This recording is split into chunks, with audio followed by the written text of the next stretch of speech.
Inter తర్వాత IIT, JEE, neat లక్ష్యమా? ఉన్నత చదువులకు సరైన పునాది అకాడమీ మాధాపూర్.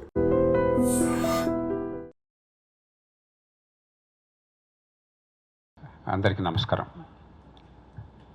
ఇందరు విజ్ఞుల మధ్య, పండితుల మధ్య కూర్చుంటే నాకు కొంచెం భయంగా, సందేహంగా అనిపిస్తోంది. ఒక కథ గుర్తుకొస్తోంది. 2500 సంవత్సరాల క్రితం సోక్రటీస్ బతుకున్న రోజుల్లో ఆయన శిష్యులతో సంవాదం చేసేవాడు. ఆయన ఉపన్యాసం ఇచ్చేవాడు కాదు, పాఠాలు చెప్పేవాడు కాదు, కేవలం చర్చల ద్వారా జ్ఞాన సంపార్జన కోసం ప్రయత్నం చేసేవాడు. ఓ 20 ఏళ్ల పాటు అలాగా ఆయన, ఇతర శిష్యులు, వాళ్ళ మాటలు విన్నటువంటి శిష్యుడు లేచి, అయ్యా, 20 ఏళ్ల పాటు నేను చాలా జాగ్రత్తగా మీ అందరి చర్చలు, మాటలు వింటూ ఉన్నాను, ఒక్కసారి కూడా నోరు తెరవలేదు. అలా నోరు తెరవకుండా ఉంటే మంచిదా చెడ్డదా అని అడిగట. అనితర సాధ్యమైన శైలిలో ఆ మహాతత్వవేత్త సమాధానం చెప్పాట. సార్వకాలీనమైన సమాధానం, సార్వజనీనమైన సమాధానం. If you are a wise man you are a fool. If you are a fool you are a wise man అన్నట్ట. కొంచెం టైం పట్టిందట అందరికీ అర్థం కావడం కోసం. నీవు విజ్ఞుడమైనట్లయితే, నీ పలుకుల వల్ల 10 మందికి ప్రయోజనం సిద్ధించే అవకాశం ఉన్నట్టయితే, నీ విజ్ఞత నీలోని దాచుకునేందుకు నువ్వు ఒక మూర్ఖుడవి. నువ్వు స్వతహాగా మూర్ఖుడమైనట్లయితే, నీ మాటల వల్ల ఎవరికి ఏ ప్రయోజనం లేకపోయినట్టయితే, నీ మూర్ఖత్వాన్ని నీలో దాచుకున్నటువంటి విజ్ఞుడు నువ్వు అన్నట్ట. ఇప్పుడు నా సమస్య ఏంటంటే మూర్ఖత్వాన్ని నాలో దాచుకోవాలి. అందుకని క్లుప్తంగా మరి మీరు అడగవచ్చు, ఎందుకు వచ్చావా అంత మూర్ఖత్వం ఉంటే అని చెప్పని. 3 కారణాలుగా వచ్చాను. మొట్టమొదటిది భాష. మన సమాజంలో, ఈ దేశంలో కావచ్చు, ప్రపంచంలో కావచ్చు, రకరకాల విభజనలు ఉన్నాయి. కులం, మతం, భాష, ప్రాంతం, పార్టీ, వర్గం, రకరకాలుగా. వీటిలో సహజమైన విభజన భాష. ఎందుకంటే మనిషికి, మానవ సమాజానికి మధ్య బొడ్డుతాడు భాష. భాషను నిష్పరించిన జాతికి భవిష్యత్తు ఉండదు. మన సాగర్ గారు వారి బృందం వచ్చినప్పుడు మాట్లాడుకుంటున్నాం.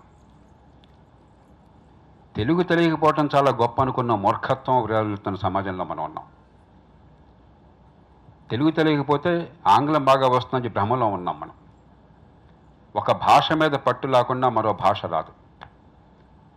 భాష కేవలం మాట్లాడడం కోసం కాదు, ప్రాస కోసం కాదు, అందం కోసం కాదు, అలంకారం కోసం కాదు, భావ ప్రకటన కోసం. అంతేకాదు, భాష మీద పట్టు లేకపోతే మేధస్సు మీద పట్టు లేదు. ప్రపంచంలో అపారమైన మేధస్సుండి సమాజాన్ని అశేషంగా ప్రభావితం చేసిన మహనీయులందరూ, శాస్త్రవేత్తలు కావచ్చు, తత్వవేత్తలు కావచ్చు, ఏ రంగంలో అయినా సరే భాష మీద పట్టు లేకుండా ప్రభావం చూపెట్టిన వాళ్ళకు కూడా లేరు. ఈ దేశంలో ఇన్ని భాషలున్న, 22 భాషలున్న రాజ్యాంగంలో, కానీ ఏ భాష వాళ్ళకు కూడా తమ భాష పట్ల ఇంత చులకన ఉండదు తెలుగు వాళ్ళకు ఉన్నంత. ప్రభుత్వంలో కూడా ఎల్విని అడగండి, తెలుగులో రాస్తే చాలా నామోషి, తెలుగులో సంతకం పెడితే చాలా నామోషి. మన ప్రజలకి అర్థం కాని భాషలో, మనకి తెలియని భాషలో మనం వాగి వాళ్ళని చావగొట్టడం. ఈ మధ్య ఒక హైకోర్టు న్యాయమూర్తి తీర్పులో కొంత భాగాన్ని పత్రికల్లో వేశారు. బ్రహ్మానంద్ గారు 2-3 వాక్యాలు వేశారు. ఒక్క వాక్యం కూడా మెడమే తలకానాడికి అర్థం కాదు. ఆయన హైకోర్టు న్యాయమూర్తి, తెలియని భాషలో ఆయన తీర్పు. ఇంగ్లీష్ మీడియం అంటున్నాం. నా మటుకు నేను నిజాయితీగా చెప్తాను కదా, 40 ఏళ్ళుగా నేను చదివింది, రాసింది, ఆలోచించింది అత్యధికంగా ఇంగ్లీష్లో, ఆలోచించేది ఇంగ్లీష్లో.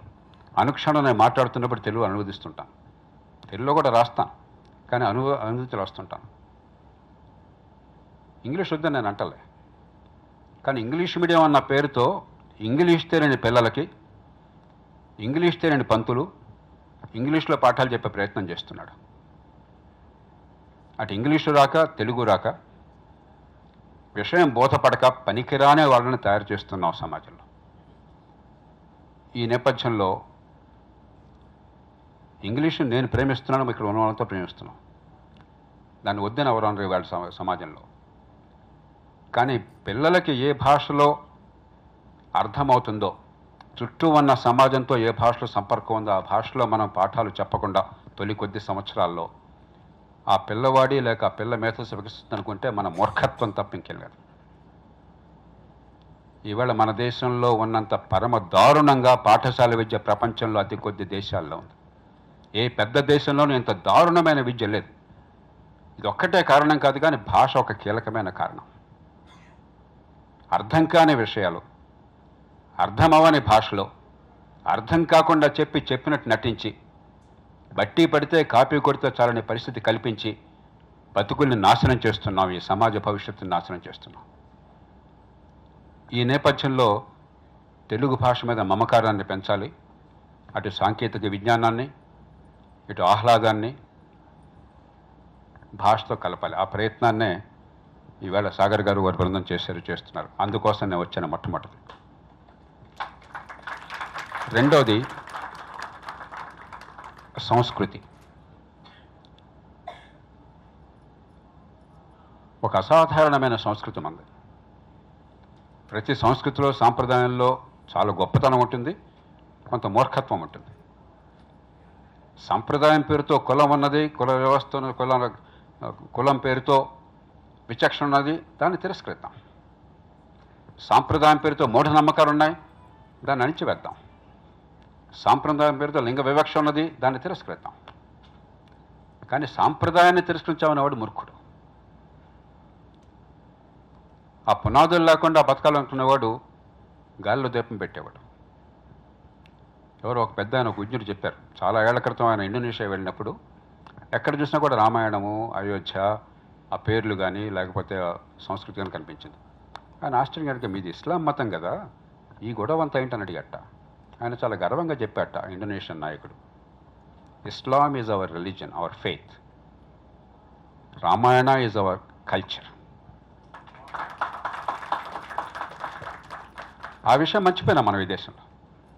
అదేదో నామేషన్ అన్నట్టుగా సంస్కృతి మూలాలను మర్చిపోతున్నాం. ప్రపంచానికి ఈవేళ సున్నాన్ని ఇచ్చింది అంటే, దశాంశ నిర్మాణం చేసింది అంటే ఈ జాతి. ఓ ఆర్యభట్టుడు, ఓ బ్రహ్మగుప్తుడు. వాళ్ళ నుంచి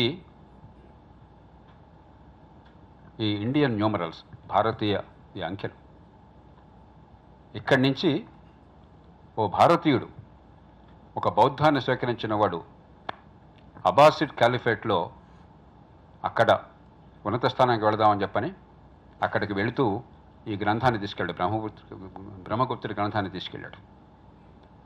అక్కడ దాన్ని అనువదించారు. క్వారిజ్మీ అని చెప్పిన ఒక పర్షియన్. అనువాదంలో చాలా పొడుగాటి శీర్షిక ఉన్నది పుస్తకానికి. దానిలో ఆల్ జబర్ అనే మధ్యలో ఉంటుంది. అంత పొడుగు పలకలేక ఆ పుస్తకాన్ని ఆల్ జబర్ అంటారు అరబిక్లోకి. యథాతథంగా బ్రహ్మగుప్తుడి పుస్తకాన్ని అనువదించాడు.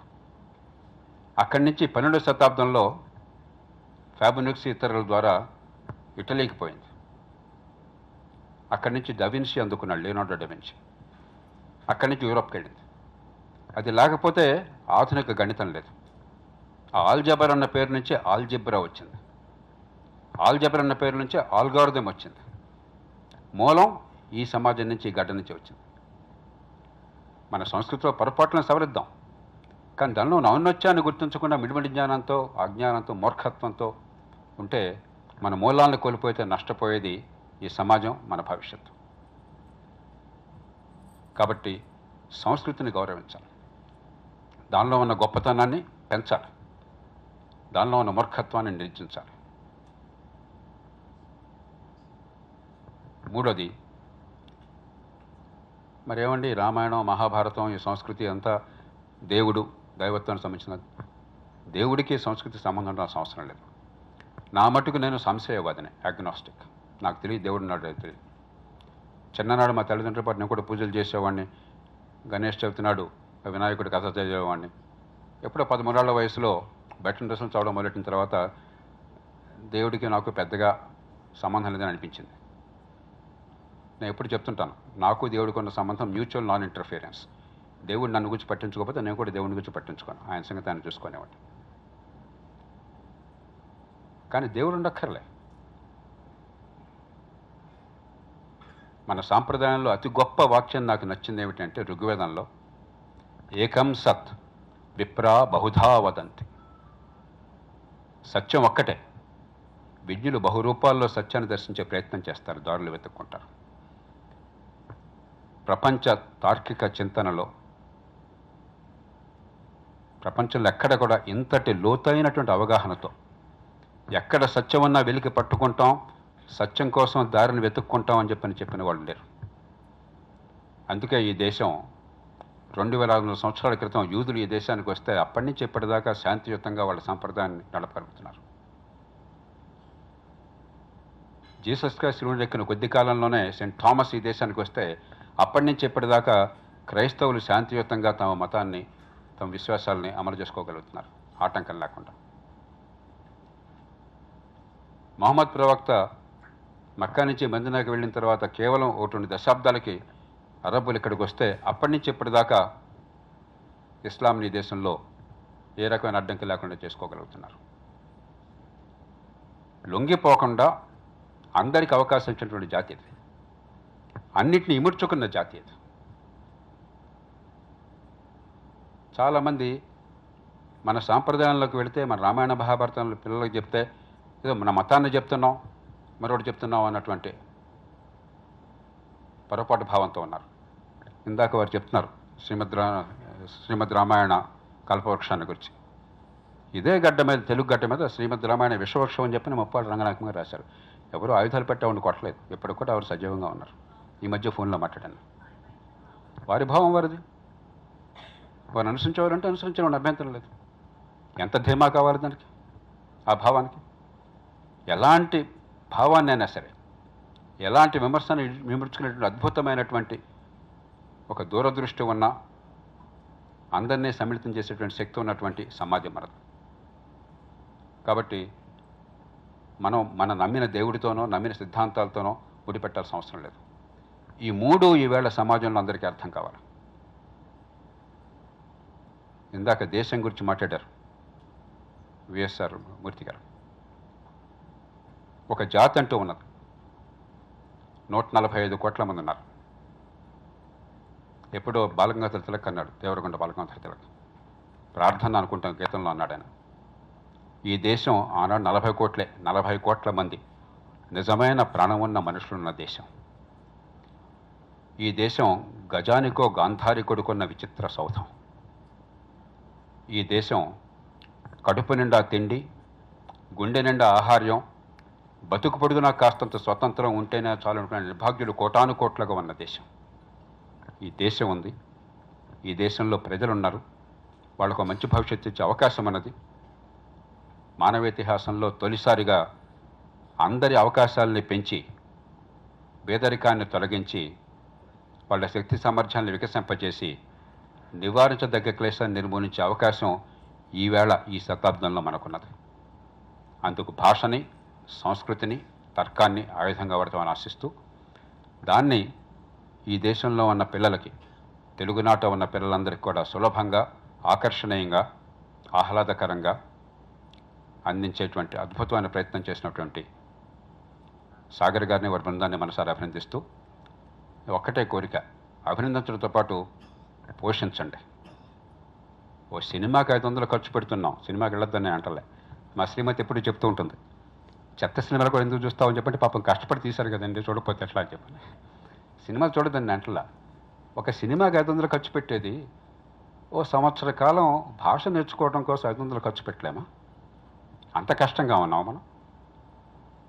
ఒకరోజు రెస్టారెంట్కి పోయి ఒక బ్రేక్ఫాస్ట్ చేస్తే 500 రూపాయలు అయ్యేది.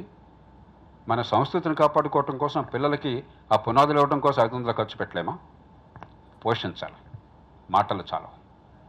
ముఖ్యంగా ఆ మాట చెప్పడం కోసం నేను వచ్చాను. దీన్ని తెలుగు ప్రజలు ఆదరిస్తారని, అన్ని భాషలకు విస్తరించినప్పుడు ఈ దేశ ప్రజలు ఆదరిస్తారని, లబ్ధిని పొందుతారని మనసారా ఆశిస్తూ, మరోసారి మంచి ప్రయత్నానికి గుండె రోజులను అభినందనలు తెలియజేసుకుంటూ మీకు నమస్కరిస్తూ నేను సెలవు తీసుకుంటున్నాను. జై హింద్.